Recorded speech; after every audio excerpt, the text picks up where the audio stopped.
Hey crew, it's Pitt, and I'm back with some more esoterica. Today we are diving back into the works of Mr. Eliphas Levi. This is Transcendental Magic, its Doctrine and Ritual.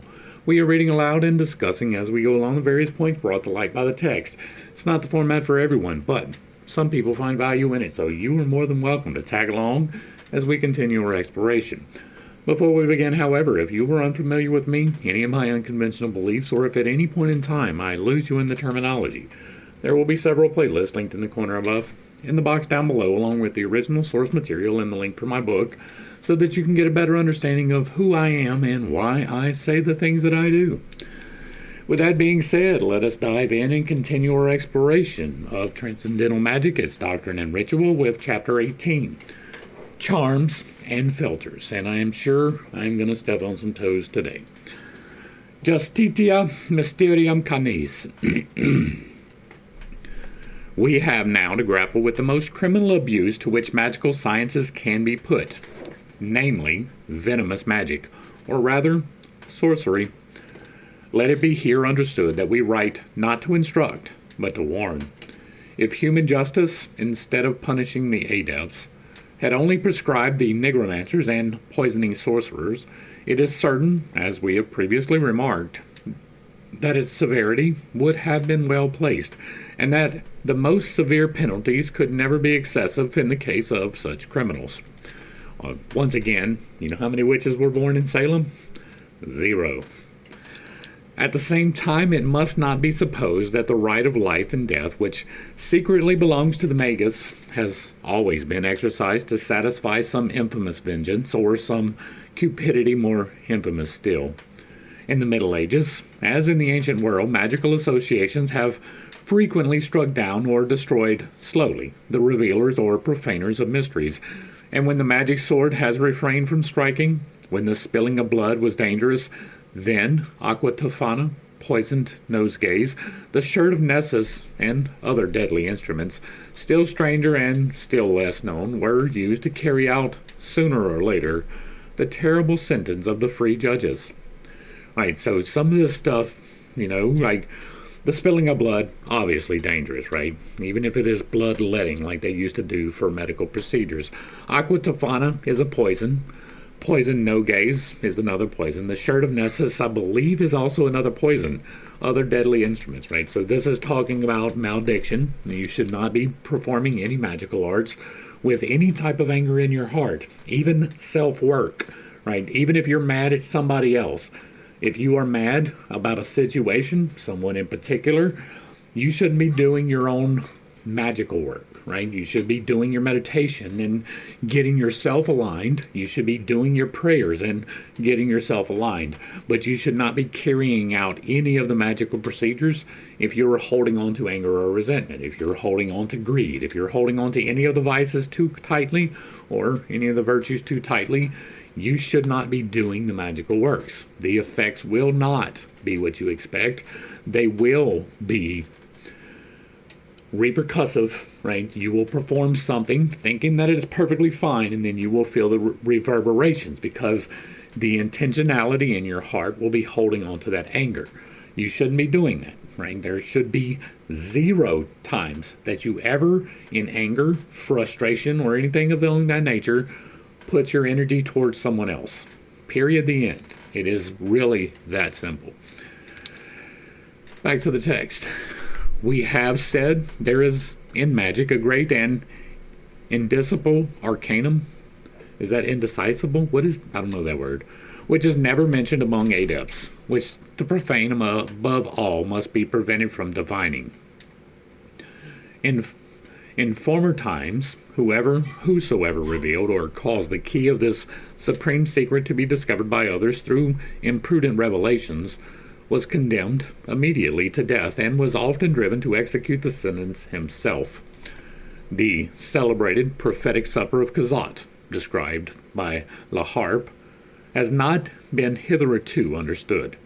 La Harpe very naturally yielded to the temptation of surprising his readers by amplifying the details of his narrative. Everyone present at this supper, La Harpe excepted, was an initiate and a divulger, or at least profaner, of the mysteries. Kazat, the most exalted of all in the scale of initiation, pronounced their sentence of death in the name of the Illuminism, and this sentence was variously but rigorously executed, even as several years and several centuries previously had occurred in the case of similar judgments against the Abbé de Villars, Urbain Grandier, and many others. This is one of the reasons why I'm so very glad that I am not a member of the clubs, right? Everything that I have achieved has been through reading and practical application, through seeking for myself the knowledge which is available in places, which we have talked about several times. All that you need to achieve illumination is prayer, fasting, and meditation, and to do the things, right? To sit down and be dedicated in it. All of the things that I do came from revelations from that. Now, there was the assimilation of ideas, right? The chakras, and that idea has been around a long time. The overlays that I do, I believe, are divinely revealed. That the MBTI stack aligned with the chakras, I believe that that's a divine revelation. The fact that there are 8 of them, I believe that's a divine revelation. But those came from prayer, fasting, and meditation, right? Yes, taking into account things that I have read over the years, but assimilated by me through inspiration. And so all of the things that I'm talking about, I didn't need a club for. I haven't had any of them show up and try and stop me. I'm putting this out for the public. I literally have a guidebook on how to perform magic for yourself in a manner that has been effective for me, right? The book is linked down below. You can also get it through a membership. I'll read it aloud to you if you buy a membership. And so I'm just happy that I don't have to deal with this, right? I don't have to look over my shoulder. If anybody shows up, they better be well prepared. I'm not going to take myself out for spreading knowledge. I guarantee you that shit. Back to the text. The revolutionary philosophers perished, as did Caligstrio, deserted in the prisons of the Inquisition, as did the mystic band of Catherine Theos, as did the imprudent Schrofer, constrained to suicide in the midst of his magical triumphs and universal infatuation, as did the deserter Kotzebue, who was stabbed by Carl Sand, and did also so many others whose corpses have been discovered without anyone being able to learn the cause of their sudden and sanguinary death. Sanguinary means that they were bled out. I'm not familiar with any of these instances, right? I am not well versed in the clubs, right? I don't participate in them. There's no reason for me to learn their histories or when people have betrayed their oaths. It has zero bearing on me whatsoever. So I don't know who Carl Sand is. I don't know Kotzebue. I don't know Catherine Theos. I've never heard those names before. Caligstrio, I've heard that name before, but I'm not familiar with the story. So then I don't have a whole lot to add to this. Right? It seems to be just a list of people who have done some things. So the strange allocation addressed to Kazat when he himself was condemned by the president of the Revolutionary Tribunal will be readily called to mind. The Gordian knot of the terrible drama of '93 is still concealed in the darkest sanctuary of the secret societies. 2 adepts of good faith, who sought to emancipate the common people, were opposed adepts of another sect, attached to more ancient traditions, who fought by means analogous to those of their adversaries. The practice of the great arcanum was made impossible by unmasking its theory. The crowd understood nothing, but it mistrusted everything, and fell lower still in its discouragement. The great arcanum became more secret than ever. The adepts, checkmated by each other, could exercise their power neither to govern others nor to deliver themselves. They condemned one another to the death of traitors. They abandoned one another to exile, to suicide, to the knife and the scaffold. I shall be asked, possibly, whether equally terrible dangers threaten, at this day, the intruders into the occult sanctuary and the betrayers of its secret. Why should I answer anything to the incredulity of the inquisitive? Okay, y'all can't see. If I risk a violent death for their instruction, certainly they will not save me. If they are afraid of their own account, let them abstain from imprudent research. This is all I can say to them. Let us return to venomous magic. It is important to note that Mr. Levi was at least in the path of initiation to the Masonics, right? I don't know if he passed through the 3 degrees of the Blue Lodge or not, right? I don't know. But he at least started and was considered an oath breaker, according to Mr. White, who provided the biography to this particular work. And so it is important to remember at this point, when he was writing this, he was an oath breaker to the Masons, and they didn't kill him.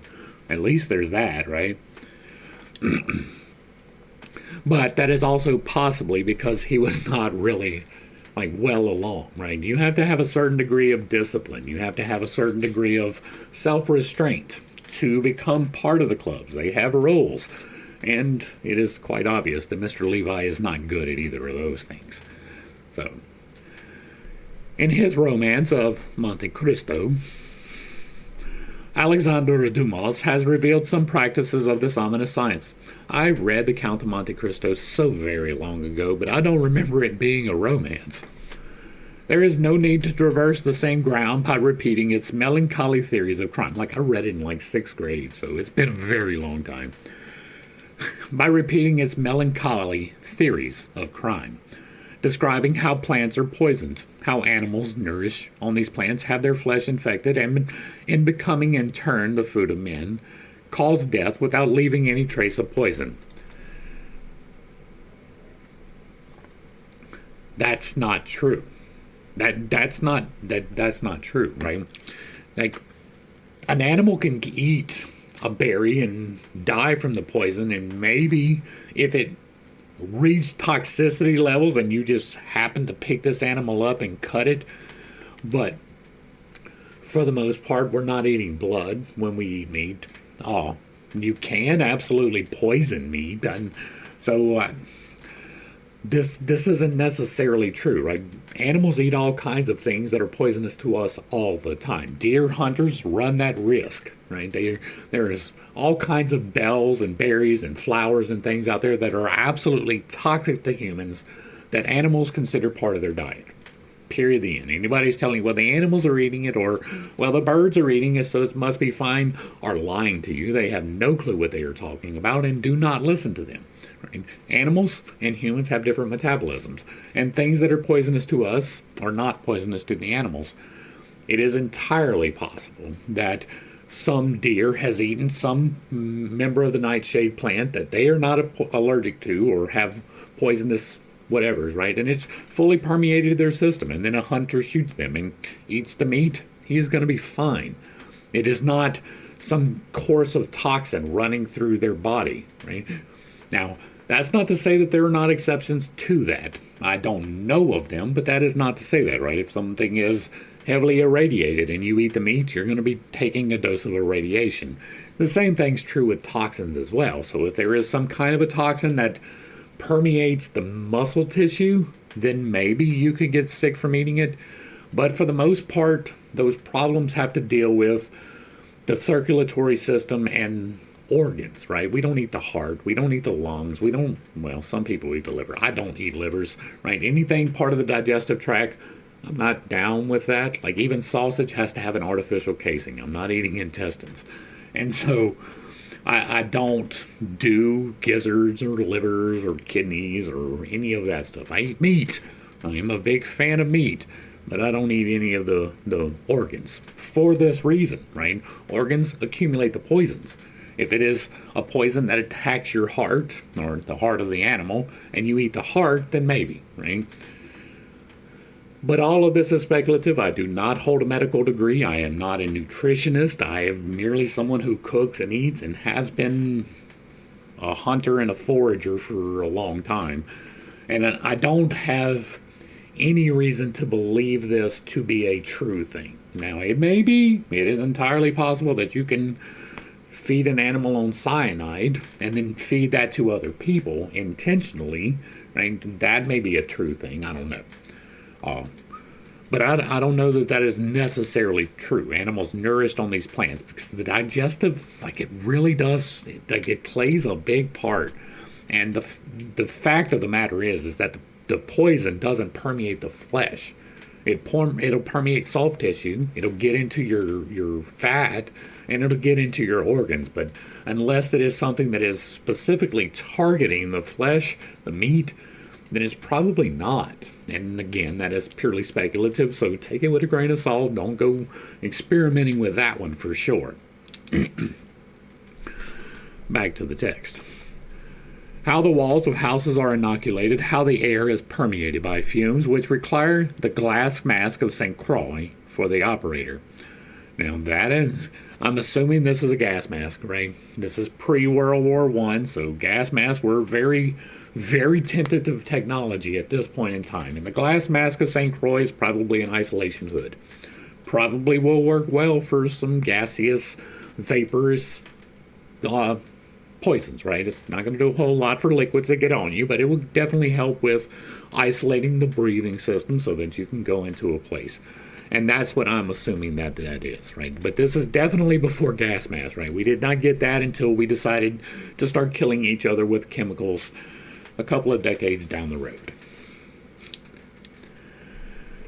Let us leave the ancient Canadia, her abominable mysteries, and refrain from investigating the extent to which the infernal rites of Sagana have carried the art of Lacusta. Again, I'm not familiar with any of those names.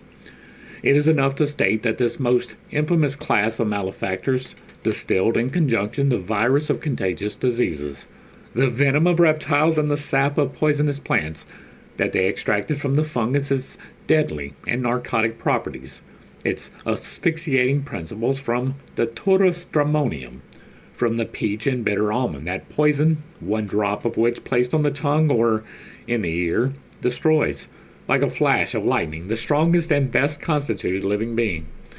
Really, right? Tongue, yes, I knew that, right? But I did not know that you could put it in the ear. That kind of makes sense, right? The ear connects to the sinuses connect directly to your digestive system, and so that kind of makes sense. But it says destroys like a flash of lightning, and that's not necessarily, I mean, it can be, you can make it strong enough, but again, most of the time poisoning takes a little while, right? It's not as instantaneous as the movies make it. Normally there's a whole lot of convulsing and retching and like trying to just pull all of your insides out so that you don't die before it actually happens. It's a rather terrible process. Anything that has been poisoned really doesn't die all that fast. Like even rats, you put out rat poison, right? They eat it, they go away, and then they convulse for a really long time before they die.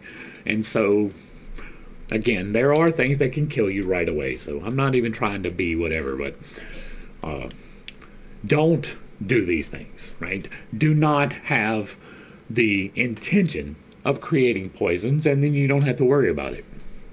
Right? But these things, right, the pit from the peach, you can absolutely extract poison from. The bitter almond, same thing. Datura, absolutely. Datura will make you die by killing your breathing. That is a thing that happens, right? Asphyxiating principles from Datura stramonium. Again, that is not a fast process either, right?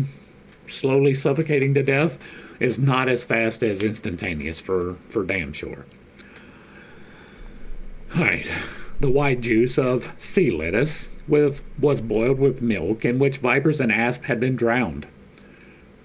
Now see, the sea lettuce may be poisonous, right?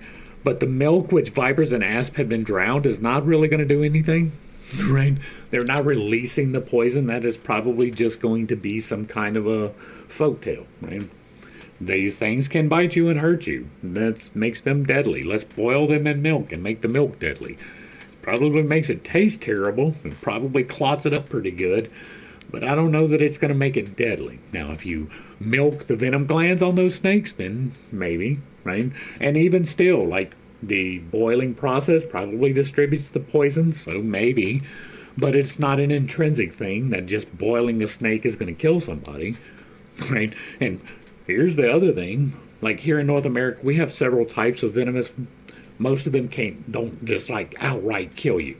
You have necrotic flesh, which slowly eats it away, or something along those lines, right? It creates an infection, or like the poison does hurt, right? It destroys muscular tissue, it destroys nerves and stuff like that. But most of them doesn't like produce an instantaneous, you're dead, It is a long, drawn-out process again. So, and again, don't do it.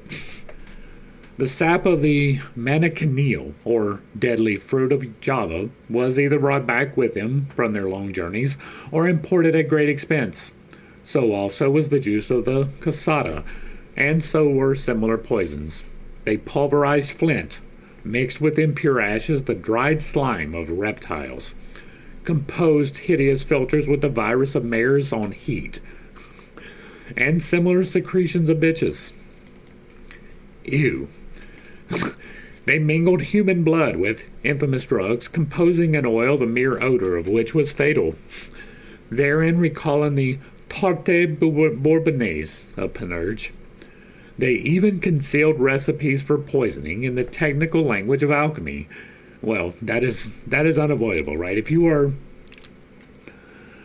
are someone who is engaging in the act of alchemy, you are probably taking notes. Right? That is a very good thing to do if you are in scientific endeavors. Alchemy was one of the first scientific endeavors, and so they made copious notes. And some of those notes are necessarily going to contain the fact that this is a poison. Now, they couch their language, for the most part, in alchemy with signs and superstitions and all of these things so that most people could not draw the knowledge out of it. That was them trying to protect, but in the process of discovery, you will find poisons. It is part of alchemy. And so, if you are going to be partaking, take notes, make copious notes, make sure you note the dangers. I'm sure that that's what they were doing. And the secret of the powder of projection, in more than one old book, which claims to be hermetic, is in reality that of the powder of succession. I am not familiar with this at all.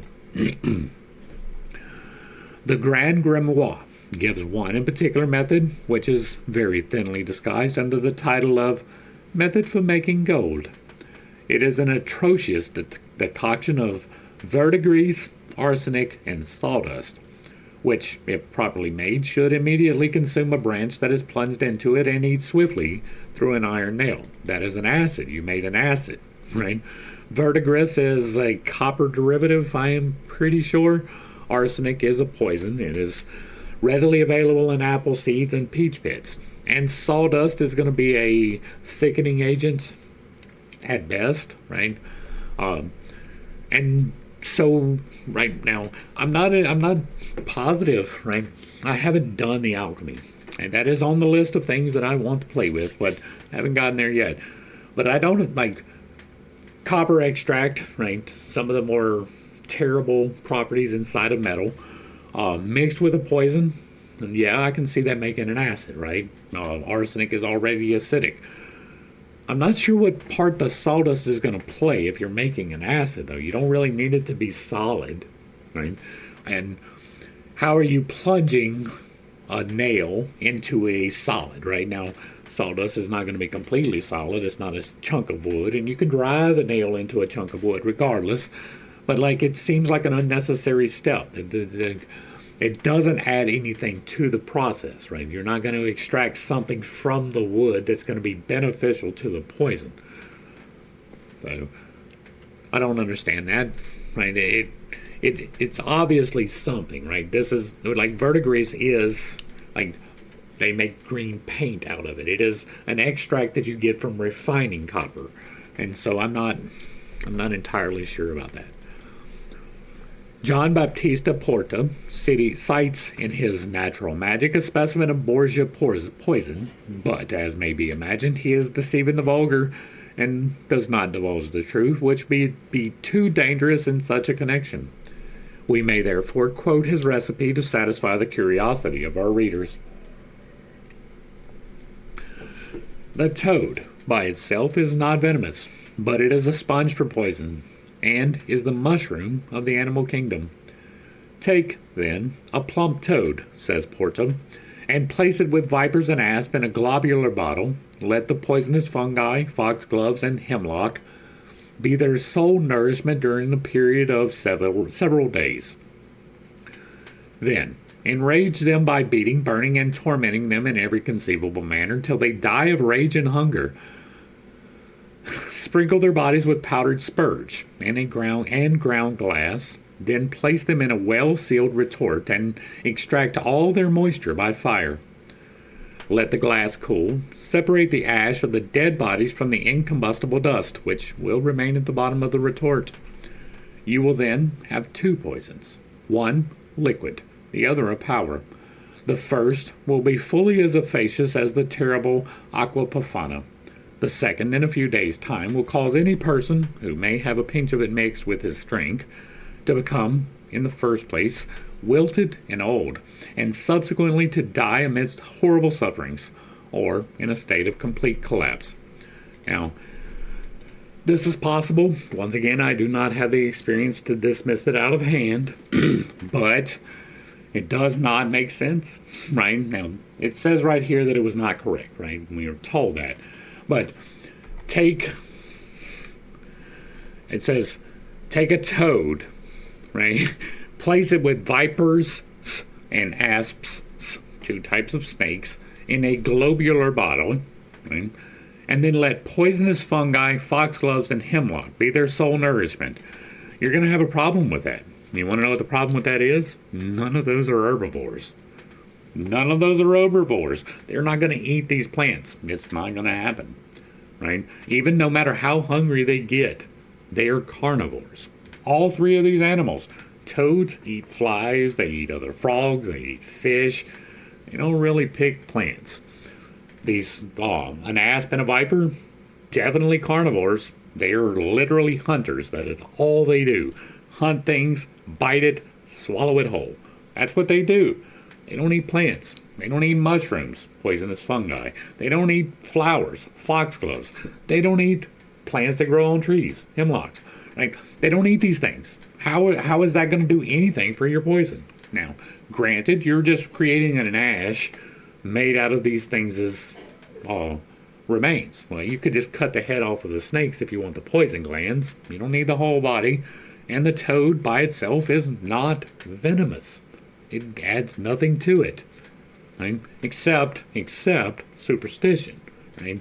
It adds superstition. And that is not to say that there are not things that you can extract poisons from, right? Even in an ash state. That is true, right? If you take those listed plants, right? Where they at? What we got listed? Poisonous fungi. There are many different types of those. Most of them are deadly. Very few of them are immediate. Foxgloves, again, deadly. Hemlock, deadly. Spurge, deadly. Ground glass, if you eat it, definitely deadly. And so all of these things definitely can leave a residue. Again, I don't have the experience. They can leave a residue that can be venomous or poisonous. Right? Venomous and poisonous are different things. But exposing most poisons to high heat decomposes them. That is a fact. Exposing the venom contained in these animals to this high heat, which would be necessary to make them ash, is going to destroy the venom. That is, again, a fact, right? And so while there may be a process by which something like this could work, we're already told this one doesn't work. Something like this could work if the proper procedures were in place, but heat destroys a lot of organic toxins, right? Everything that you're getting from this is going to be organic. Now, if you're making a liquid, you have a better chance of retaining the properties as opposed to a dry heat where you're turning it to ash is probably going to just completely destroy whatever it is you're trying to make. All right, where are we at? Complete collapse. It must be admitted that this recipe has a magical physiognomy of the blackest and most revolting kind, and sickens one by its recollections of this abominable confections of Canada and Medea. The sorcerers of the Middle Ages pretended to receive such powders at the Sabbath, and sold them at a high price to the malicious and ignorant. The tradition of similar mysteries spread in terror in country places and came to act as a spell. There are a lot of things that you can get, right? Sold them at high prices to the malicious and ignorant. Most of the time, if you are buying a filter, it is nothing, right? It is something that smells a little bit. Most of the time. We came up with the idea of the word of snake oil because of that, right? People were like, oh, buy this oil that I got from the snake and it will cure everything. And people bought it in droves and died. And so we have a reason for that terminology, right? A snake oil salesman is someone who is selling something that says it will heal you or help you and does not. Same thing. Same thing. I mean, most of the filters that you get are going to do nothing. Now, that is not to say that there are not filters that will, right? Now, toxins, if you're trying to kill someone, poison will get the job done. If you're trying to heal someone, plants will help you there too. I am on a regimen, right? You see my tea right here? Rosemary, thyme, lemon, cayenne pepper, and turmeric. It helps my heart, it helps my blood pressure, it helps my digestion, it helps me with my metabolism. It's clearing my lungs so that I can talk to you on a daily basis. They can help. But if you got the wrong ones, it can hurt you. But most of them are completely useless, right? If you're buying rose water, it does nothing magically. There's no magical properties associated with thyme oil, citrus, more thyme oil, right? There's nutritive properties inside of this that are beneficial to the human body. There is not the same in these filters. There might be, right? They probably use some of the same ingredients in the various filters that they make, but they're not going to make someone fall in love with you. They're not going to make your hair magically regrow. They're not going to make you magically lose weight. It's not that type of thing, right? It takes some time. You have to be dedicated to it in the exact same way that you got to be dedicated to the arts. If you're not on a regimen, right? If you're expecting immediate results, you probably shouldn't even begin. I mean, how long have I been drinking this now? Like 6 months. I'm doing so much better. It is wonderful to be able to talk and not have to every 15 seconds. That's how we were doing a year ago. Y'all remember? Wonderful filters. But be very careful. Be very careful. The imagination, once impressed, the nervous system once assailed, and then the victim rapidly wasted away, the very dread of his relatives and friends ensuring his loss. And that's definitely a help, right? If everybody is determined you're going to die. The sorcerer or sorceress was almost invariably a species of human toad. Swollen with long enduring rancors. That is not superstition at all. They were poor, repulsed by all, and consequently full of hatred. That was certainly true in some places, and not in others. If you don't know, I went to the Gree Man as a kid, and he was not wealthy, but he wasn't poor. Nobody was repulsed by him, and he wasn't particularly full of hatred. Right? He was a sorcerer. Right? There's the only difference here between a sorcerer and an acolyte being the intentionality, right? Sorcerer has a negative connotation, whether that is deserved or not, right? Performing the magical arts makes you a sorcerer. It makes you a warlock. It makes you a wizard. It makes you a witch, right? Doesn't mean that is negative, right? That is something that has been attributed to it by the control systems, which, by the way, are kind of negative in and of themselves. And so, the fear which they inspired was their consolation and their revenge. Poisoned themselves by a society of which they had experienced nothing but the refuse and the vices. Let's stop. Right? If you are on the path, you will be different. Right? I am different. I am a very different person. I do not watch television. I hate it. I hate everything that they put together and stick on the TV. I haven't seen anything even mildly entertaining probably in a decade.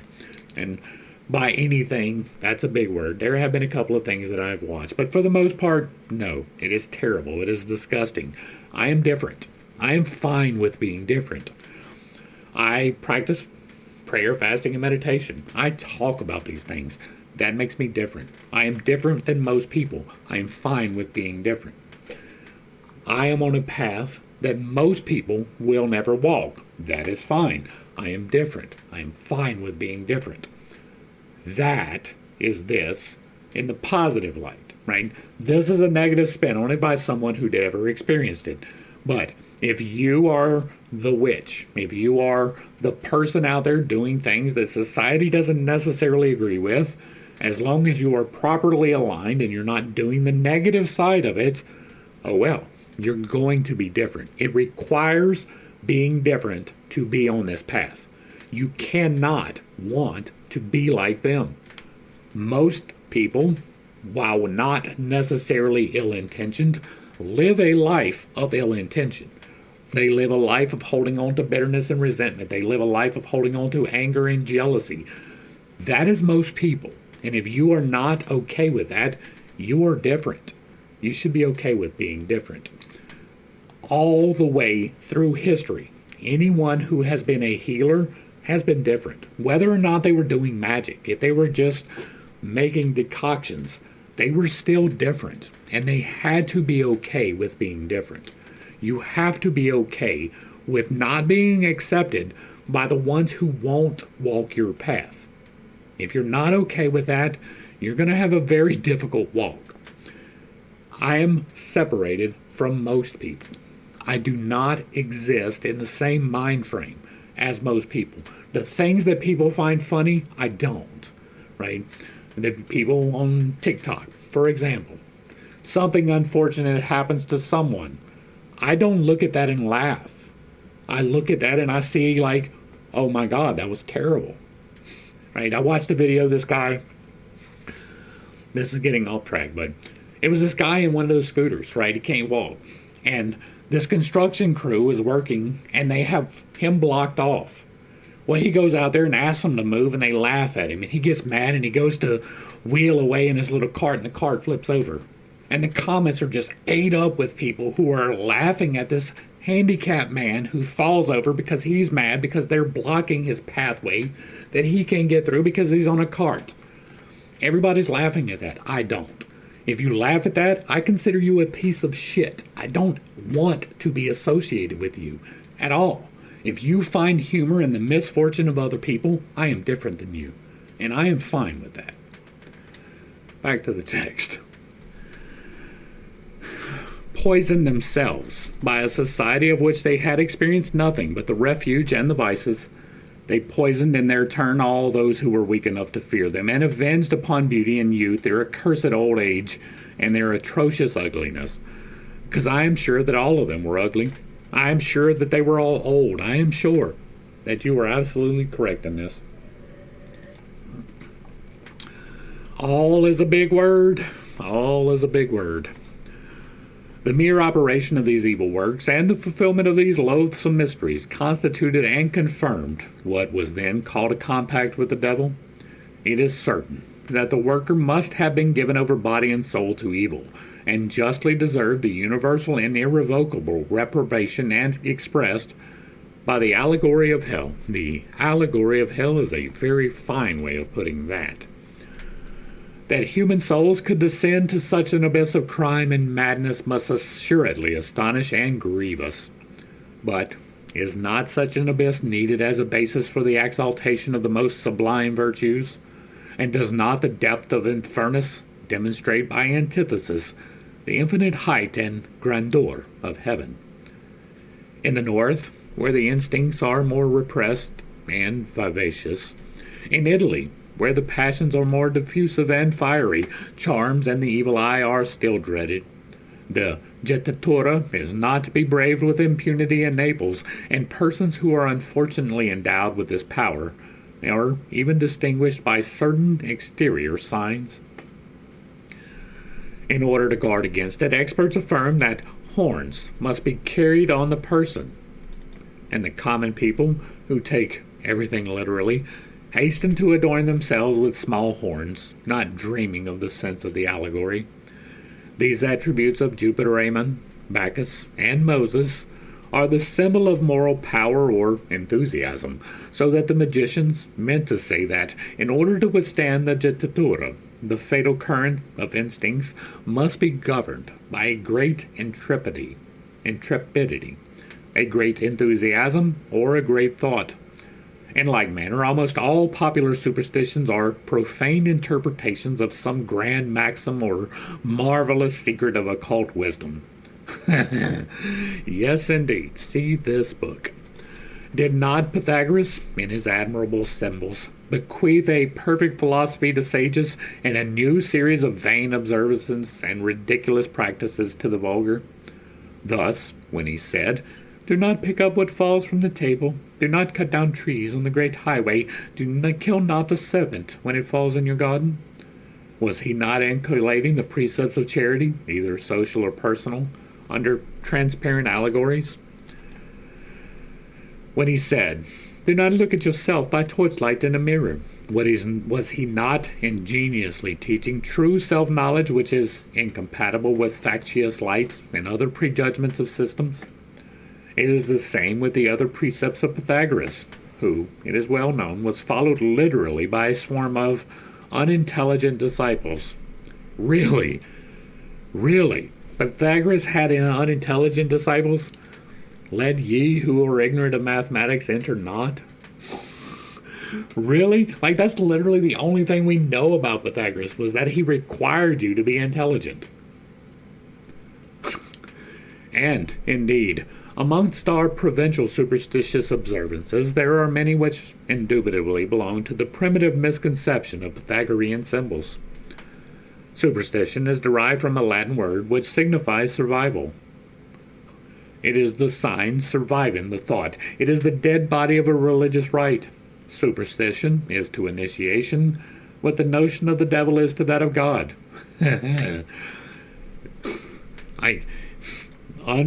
Unreal, not a real thing. That's what that is. Right? Superstition to initiation is a not real thing. This is the sense in which the worship of images is forbidden, and in this sense also a doctrine most holy in its original conception may become superstitious and impious when it has lost its spirit and its inspiration. Then does religion, ever one, like the supreme reason, change its vestures and abandon old rites to the cupidity and roguery of priests, dispossessed and metamorphosed by their wickedness and ignorance into jugglers and charlatans. We may include among superstitions those magical emblems and characters, of which the meaning is no longer understood because there was no real meaning, which are engraved by chance on amulets and talismans. All right, we're going to go back and look at this. That is Kali, right? The destroyer and renewer, right? Am I wrong? I'm not familiar with all of the Indian deities, but the four arms, I think, is Kali. I could be wrong, but we have what appears to be the four parts of the tarot, right? You got swords, wands, cups, and pentacles. You have a ram and a tiger, Adonari, maybe that's the name of the deity, right? But you have the moon with the eternal flame. You have light and dark represented in her. You've got a lot of symbology here. She's wearing a chain on one side and a chain of human heads on the other. She has got a tiger head, I guess that's a tiger head, around her waist, right? There's a lot of symbology here, a lot. Back to the text. The magical images of the ancients were pentacles, in example, Kabbalistic syntheses. No, right? Like, this image is almost certainly older than Kabbalism. Thus, the wheel of Pythagoras is a pentacle analogous to the wheels of Ezekiel. That is an assumption. The two figures contain the same secrets and belong to the same philosophy. They constitute the key of all pentacles, and we have already discoursed concerning them. The four beasts, or rather the four-headed sphinx of the same prophet, are identical with an admirable Indian symbol which we have reproduced in this work, as having reference to the great arcanum. In his Apocalypse, St. John followed and elaborated Ezekiel. Yes, indeed, the monstrous figures of his wonderful book, are so many magical pentacles, the key of which is easily discoverable by Kabbalists. On the other hand, Christians, rejecting science in their anxiety to extend faith, sought later on to conceal the origin of their dogmas and condemned all Kabbalistic and magical books to the flames. To destroy originals gives a kind of originality to copies, as was doubtless in the mind of St. Paul when, prompted beyond question by the most laudable intention, he accomplished his scientific autodafé at Ephesus. In the same way, 6 centuries later, the true believer Omar sacrificed the Library of Alexandria to the originality of the Quran, and who knows whether in the time to come some future apostle will not set fire to our literary museums and confiscate the printing press in the interest of some fresh religious infatuation, some newly accredited legend. This is a new one to me. It may not be to you. Omar sacrificed the Library of Alexandria, you say. To the Quran, you say. Interesting.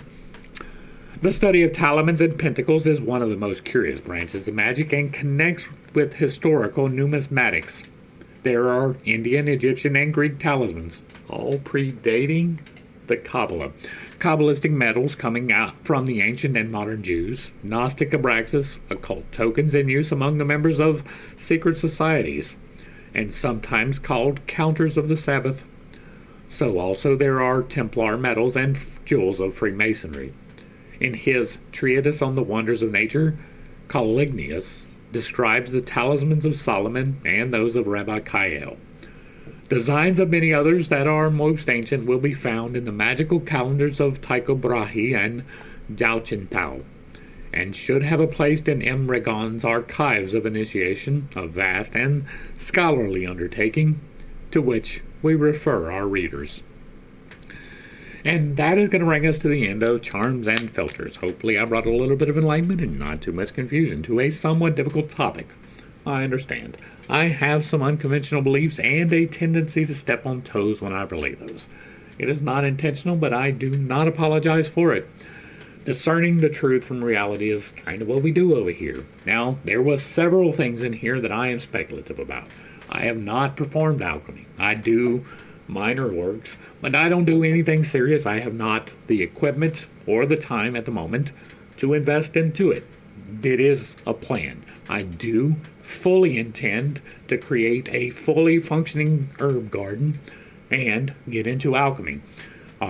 The process of herbology and the creation of beneficial filters is absolutely something that I am interested in. So I'm going to endeavor to research it. We are doing parts of that here. That's the whole reason why I did astrology at all, right?